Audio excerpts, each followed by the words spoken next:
Welcome back to Sports First, number one in sports. I am your host, Sabotage. Today we're going to be talking UFC 266, the fight that we have been waiting for a long time. A lot of odds, a lot of rules in there.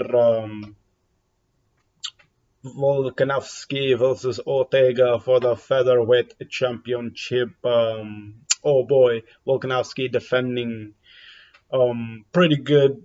I mean, the main cards were really good himself. There was a couple of prelims that were pretty good too, but I didn't really like. I was in and out of those, so I'm gonna pretty much stick to the main fights. Cynthia versus Jessica Andrea. That fight was all right, as y'all know. Andrea came in with a loss that she took from Valentina Shevchenko, the Shankster. Wasn't too great. I mean, Jessica didn't really give a fight to Valentina, as y'all saw. She hit him with the elbow. But Cynthia didn't give a fight to Jessica. Jessica pretty much came in with that striking that everybody thought. Man, I'm just getting the two fights mixed up pretty much. But yeah, I'll just stick to this fight. Jessica just didn't really. I mean, Cynthia just didn't really have anything for her, as y'all saw. Andrea just pretty much got her with her striking, and she just ended up pretty much knocking her out. But yeah, that was pretty much it for that fight. I really don't have too much for that fight. I really want to get to the main card, to be honest. But that and the Diaz fight, well, I guess the Murphy Shevchenko fight was pretty legit itself. Um, Me personally, I thought the fight of the night was going to be the heavyweight fight, Jairzinho versus Blades, but that obviously didn't come to fruition, or even I don't know, I might have just messed up that saying or how you would say that, but Curtis Blades versus Jairzinho, that didn't really come out too nice. Pretty boring at times, actually really boring. They were just kind of heavyweight sometimes. I mean, that Derek Lewis, I forget it was Derek Lewis versus oh yeah, Francis Ngannou's. Not you can't say it was that much similar because there was a decent amount in the beginning, and then no wrestling involved in this fight whatsoever, or at least I don't remember if there was any wrestling. I guess we can look at the stats. I guess see, I was actually wrong about that. When you watch all the fights, try to remember everything. Sometimes you forget certain amount of things, but there was actually 6 attempts by Curtis Blades. Oh, but that mainly came after the knee that Jorginho landed. I forget if it was the right or the left. So I guess technically I was right. Maybe he wouldn't have gone for more takedowns if that situation hadn't happened. But that happened, and originally Paul Felder and DC thought that didn't land, but it did land. Surprisingly, that didn't knock him the frig out. But somehow Blades survived that, and I think it was a unanimous win by him. Total strikes by Curtis Blades was 190, landed 113. Significance was 32 out of 90. 99 thrown by old boy Jazinho with 99. But yeah, pretty much Curtis Blades looking nice. Ranked number 4. Probably go up, probably not. I don't know. He asked for the winner of. Well, he said he'll take Stipe. He said he'll take somebody else. I don't know. I was thinking maybe he might want Lewis, but I don't know about that. He also said he'll take the winner of Siri and oh boy, what a name, Siri and Francis, or he'll take Jones. But as we know, Jones got arrested this week in Las Vegas. Dana White was all upset about all that. I actually wanted to bring up that in the beginning so I can get news stuff out of the way, but I didn't. That's why I brought it up now. But yeah, yeah.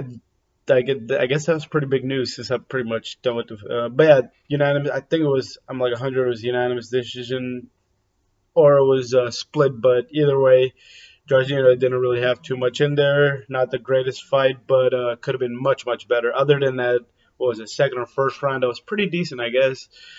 Um, But yeah, Johnny Bones Jones, I guess, got some assault or something. But yeah, the crazy thing is, he had an interview like a couple of, but literally that same day, he was like, oh, he wants to stay out of trouble. I'm pretty sure a lot of us want him to stay out of trouble. They said he was doing good. You know, he was pretty much 10 pounds away from what he was trying to be at. And yeah, it's not looking so great for old Johnny Boy Bones. And yeah, oh yeah, the main reason I brought him up is Curtis said he also wouldn't mind taking Johnny Boy, but I don't know, maybe did he not know about the situation? I mean, he's a UFC fighter. He's in the heavyweight division. I'm pretty sure he did. Next fight, Lala versus Nick Diaz. The fight that took what, like around 20 or 19 or whatever, how many ever years it took for them to fight again. There was also news on that one too. Nick Diaz had some interviews where like people were like shocked at I guess what he had to say, and some people he was pretty much saying you guys are taking some of the people are taking it the wrong way, and the like the pre-fight press conference and all that stuff. And they ended up fighting in middleweight, you know, and I mean Lawler was pretty much gonna make the weight, and Nick Diaz wasn't gonna make the weight. I don't know. Some people were. I mean, I was like looking around and everything, and some people were saying maybe he had an injury. I don't know if there was like a nick on the right of his knee, not the right of his, pretty much a shin. Nick's as in Nick Diaz's shin. I don't know if he got that during the fight or before the fight or some. I mean, he just came in with a really bad. He even said after the fight, he's like, just came into the fight really stressed out and all that stuff. I mean, he looked like he was really mad before the fight. He even said, "I don't even know why I'm fighting Lawler," but it was a pretty decent fight. Outside show. Um, Even though it was a 5 rounder, didn't end. Pretty much, man, just the fighting style, Nick Diaz's fighting style. He was like wasn't as fast as or anything. Robbie Lawler was like speedy as heck and all that other good stuff. I don't remember if there was any takedowns in this fight either. I guess there was one by Nick, but I'm pretty sure that there was reasons for that also because he just looked like he was really tired at times I guess. He threw 339 punches, landed 150, 40, but it was like 44.2 significant strikes I guess. Or he was 44.2%. But oh boy, Laura threw 221 and landed 131 with 59.3%. So yeah, Lawler just pretty much was in great shape, and just I don't know, maybe if Nick was in better shape, he would have. I mean, he landed a lot of shots. Both of them did, man.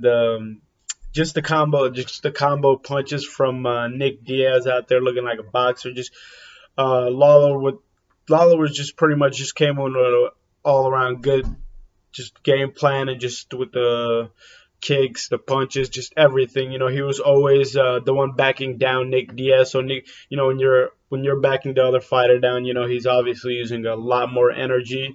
Or I've heard um, you're the one that's pretty much as in Diaz getting more tired, and neither one actually sat on the stools. I'm pretty sure the first or second rounds. I remember the first round, but I was I wasn't in and out. I just don't remember the camera angle being on them for the second time, you know, when they went to their corners. But all around, a really good fight. Would I like to see three? Maybe I really wouldn't care, but at the same time, as Nick Diaz said, he didn't even really want this fight, but it was a good fight. He said he wanted Usman. I don't think he's gonna get Usman after losing now. I mean, I don't know what he gets after this. I don't know. Seemed like he didn't even want to fight, to be honest. Like, but he did say that I don't know if that's what he wanted or he didn't want. I don't know with all those interviews he did and everything. But I mean, he's back, so technically he's back. I don't know, maybe he got in, like people did say he might have gotten injured. But enough of that Lolo Diaz fight. Pretty good fight though. Just love the punches from Nick, but yeah, Robbie got that one. Oh yeah, well. the ending of the fight. It was a weird situation. I don't know if his knee went out, his right knee. Like that's why I mainly said the knee situation. I don't know if his knee went out or it didn't. I'm not 100 on that. But he pretty much went to ground. His nose was all bleeding and everything, and he just pretty much ref asked him, and he pretty much just straight up just said he's done, which was weird. Probably not funniest, just weird endings to a fight that I've ever seen. Because it looked like, I mean, if Nate really, maybe he was just at Nick. If Nick really wanted to, maybe he could have gone, but he was just like, that Stockton, I don't give a fuck attitude, pretty much. Dang, I just did that bad in that too. But the Shevchenko Rodin Murphy fight, that fight went to 4 whole rounds, right? That's shocking to me, but that's because Lauren Murphy, she has one heck of a chin for a woman fighter. No disrespect, but I mean, honestly, she has a stronger chin than a lot of boxer men or UFC men that I've seen fight. Because dang, she took some clean fucking punches to the face, to the nose, just everywhere. Just body punches, kicks, just and even was it during second or third or even the first? I'm pretty sure she had a. Let's check out the stats. What? Oh, 3 for 4 on the takedowns for Valentine. No takedowns for Murphy. I mean, I don't think she could even have. Well, her wrestling defense was pretty decent, I would say so. Because I mean, Jessica Andrade didn't really have any. I don't remember her having any wrestling takedown because I'm pretty sure that fight ended with in the first round with them elbows. Man, Valentina has perfected that elbow, using the elbows to finish the fight, which I'm shocked other fighters don't really use. Actually, Volkanovski did use some of it himself during this fight, which I was like, oh, okay, we might get another one, but it didn't end up like that. But that's how pretty much Valentina ended the fight with the elbows. I feel like that fight could have easily been finished in the first round with Valentina just going at her. She pretty much did everything, to be honest. Valentina, just like with the striking, spinning back kicks, she just did a whole bunch of everything. That's not fight of the night, obviously. If anything, fight of the night would probably one of the well, it's a couple of fight of nights, I guess. It'd probably be one of the prelims, the crazy comeback from uh, the Morales and Murab fight. That one was probably dang that. Obviously, the fight of the night was actually oh boy, Volkanovski versus Ortega, but second would easily be the Murab fight, the Georgian. Pretty sure he's mates with oh boy Sterling. Sterling did. Oh, that's other news. Sterling's out of the Peter fight, so then I don't know who's gonna step in. Sean and a couple of other fighters have said they want to get in. We'll probably get into some next video and everything, but I'll put in a couple of like a minute or two into the Ortega fight, and that'll be it for the video.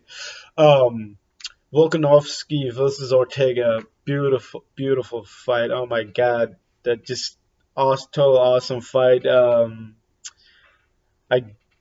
I didn't expect it to be this good. I mean, like I said, I expected maybe the Diaz fight or the Jairzinho fight to probably be the fight of the night, but man, this fight just was total awesomeness from the beginning of the fight to the very ending of the fight. This fight just really had everything. They pretty much were both going at it. Brian Ortega just with his that lethal jab he has, that left jab, and he was just pretty much landed a good amount of hooks. But Volkanovski just so freaking tough. Any other fighter would have lost to Brian Ortega today or yesterday, technically. But um, sadly or not sadly, I mean, man, I'm getting lost for words. Just how good this fight was and all. But Brian Ortega, man, he just he just put on a really. They both put on a really good fight. Probably the fight for me, fight of the night. It's just hard to put in words specifically how good this freaking fight was, y'all. Just it pretty much had everything: takedowns, takedown defense, even I mean just elbows. Just I don't know if there was any spinning elbows like that GD fight, but dang yeah, he had a leg lock. I mean Brian Ortega had oh man, I'm totally forgetting all my submissions right now. He had a triangle lock. That was before what was the damn lock? See, I'm totally forgetting everything. Talking about these other fights where I should have probably just gone to Volkanovski, Ortega first. But yeah, he had a lock and then he put him in a triangle lock.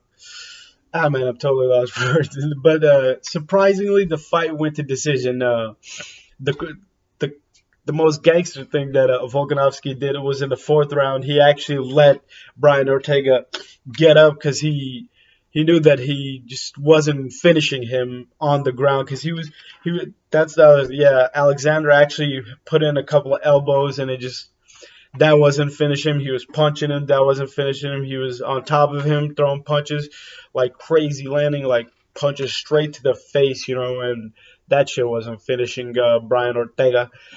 Nothing was really like this guy's jaw fights made out of freaking the strongest stuff on earth. I don't know what the freak that would be, but yeah, Brian Ortega straight up made out of that. But yeah, I guess that'll be it for today. Oh yeah, it was a guillotine. Finally, freakingly, the mind is clicking. Yeah, he Brian Ortega got him in a guillotine. I thought the fight was over then in the third freaking round, as y'all probably. I mean, he had that freaking head of that shiny head of Alexander's locked in man, and he freaking Volkanovski just wouldn't tap or. Oh my god, that was fight of the year right off the bat. I'm gonna go ahead and say it, fight of the year. I don't know, maybe Covington Usman could beat that, but this fight has already been done. I would say it's hard for somebody else to beat this fight just with how much freaking stuff was like in this fight. I guess at the very end, press conference, I did get to catch. I haven't caught the after the fight where Dana talks and all that other bougie, but Alexander pretty much saying I was trying to get him, and he was talking a whole bunch of jive, turkey shit about Ortega. Pretty much said he was trying to get in the head of Ortega. They pretty much both said we have respect for each other and everything cool. And that's pretty much it for today, I guess. Thanks for watching. Go check out the Instagram page and everything else. And awesome fight, right? But yeah, that's it for today. Sabotage. I already said I'm